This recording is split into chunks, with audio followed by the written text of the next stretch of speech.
আপনি কি জানেন একদিন নবী করিম সাল্লাল্লাহু আলাইহি ওয়াসাল্লাম মিম্বরে উঠতে উঠতে 3 বার বললেন, আমিন, আমিন, আমিন।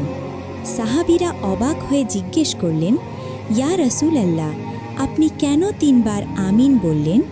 তখন তিনি বললেন, আজ জিব্রাইল আলাইহিস সালাম আমার কাছে এসেছিলেন এবং 3টি দোয়া করেছিলেন, আর আমি প্রত্যেক দোয়ার পরে বলেছি আমিন।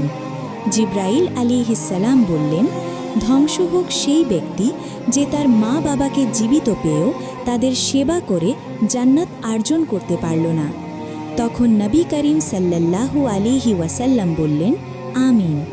তারপর জিব্রাইল আলাইহিস সালাম বললেন, ধ্বংস হোক সেই ব্যক্তি যার সামনে আপনার নাম উচ্চারণ করা হলো কিন্তু সে আপনার উপর দরুদ পাঠ করল না। তখন নবী করিম সাল্লাল্লাহু আলাইহি ওয়াসাল্লাম বললেন, আমিন। তারপর জিব্রাইল আলাইহিস সালাম বললেন, ধ্বংস হোক সেই ব্যক্তি যে রমাদান মাস পেল কিন্তু তবুও তার গুনাহ ক্ষমা করাতে পারল না।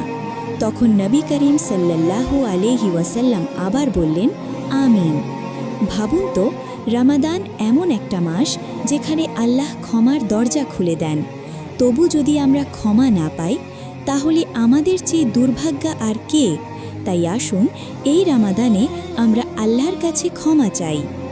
হাদিস সূত্র তিরমিজি, হাদিস নং 3545।